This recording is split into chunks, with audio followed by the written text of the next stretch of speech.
Hola noies, què tal? Com esteu? Espero que estigueu superbé i avui venim a fer un vídeo d'una cosa que a mi m'encanta, que és la roba, les tendències, la moda en general. Soc una gran aficionada i sempre estic investigant i sobretot per les tendències de la tardor crec que he descobert moltíssimes coses que si vosaltres tampoc sou expertes en moda us poden ajudar molt a veure-us, a lluir bé, a veure's com vosaltres us voleu veure, a aconseguir una estètica determinada, sigui quina sigui, sigui l'estil que sigui, que us pugueu trobar una mica a vosaltres mateixes, tampoc cal que us deixeu un dineral. Així que avui parlarem de les tendències d'aquesta tardor i de com portar-les, perquè us les pugueu adaptar al vostre estil, a les coses que ja sabeu que us queden bé, a les coses que us fan sentir segures i no necessàriament a que no t'ho està comprant per comprar i bla bla bla bla bla i totes aquestes coses que no ens agraden. Així que, si us interessa, comencem!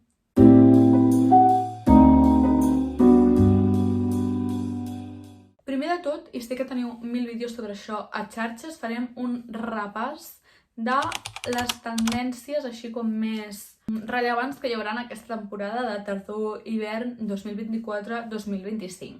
Comencem per dos colors que seran claus, que seran el verd oliva i el vermell cirera, un tipus de granate però que també tira una mica a l'ilós, té com un subtó més blau. Després tenim una tendència que m'agrada veure però personalment no soc capaç d'introduir-m'hi, que és l'estapat de leopardo. Si us agrada, perfecte, i si sou com jo, tampoc cal seguir totes les tendències. Com també, sobretot, els jerseis grossos, amb tons molt neutres, com els marronets, els grisets, al contrari que potser altres temporades que havíem vist colors més vius. Les jaquetes tornaran amb molta força, però aquest cop a una mida bastant més tallada. Si es portaven els abrics llargs d'aquesta temporada, es porten més curts. I una tendència que a mi sí que m'encanta, que és la pell girada, ante, en anglès es diu sweat. Jo la veritat és que aquesta la trobava una mica a faltar, no me'n recordava que existia i he pogut rescatar algunes peces del meu armari d'aquest tipus de roba. Les textures es portaran bastant, també amb brodats, amb parxes, amb sobretot tatxueles d'aquestes metàl·liques, a bolsos, complements a tot arreu. Els cabells, gràcies a Déu, diem adeu al clean look, una cosa que a mi m'encanta perquè és molt còmode, però que és dolentíssim pels cabells perquè te'ls trenca i te'ls fa malbé rapidíssim.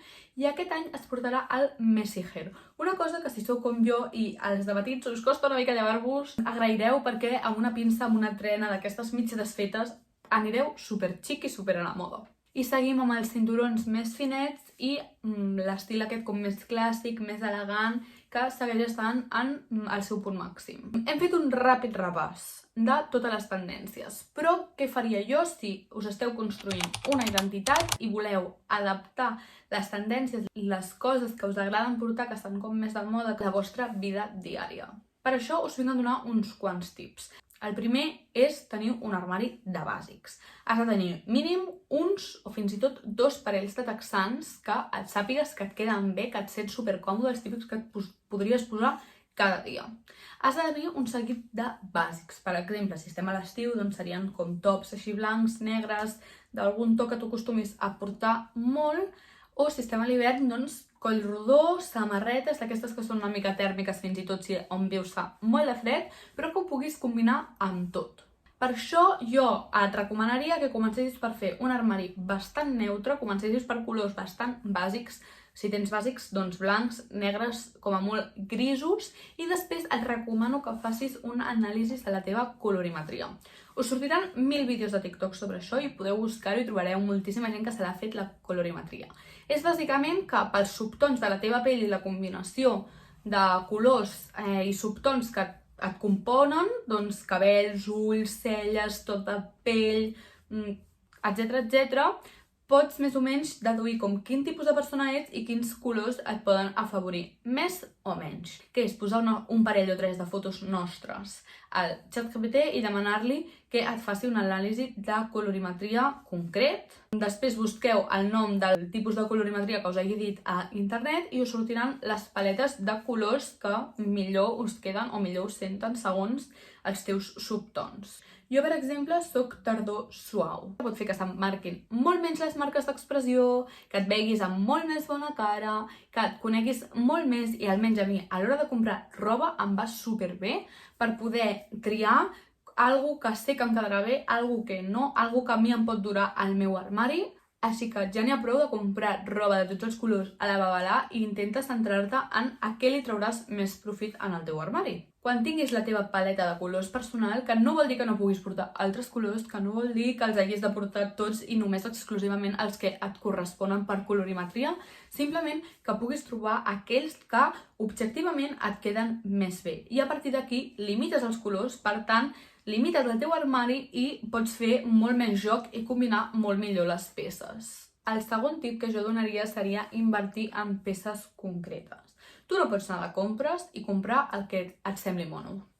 La clau està en conèixer el teu estil i quines coses quedarien bé en tu, com si et veiessis en tercera persona i que sobretot et sentis còmode portant-ho.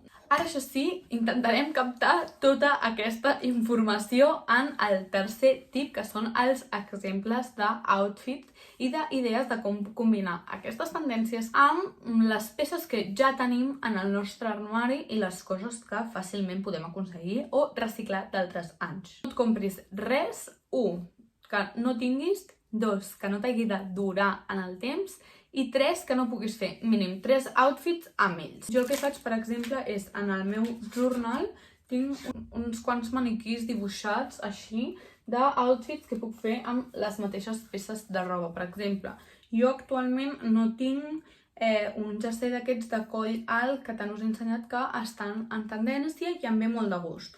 Doncs aquí ja tinc 3 outfits de coses que puc fer amb aquest tipus de jersei amb peces que ja tinc.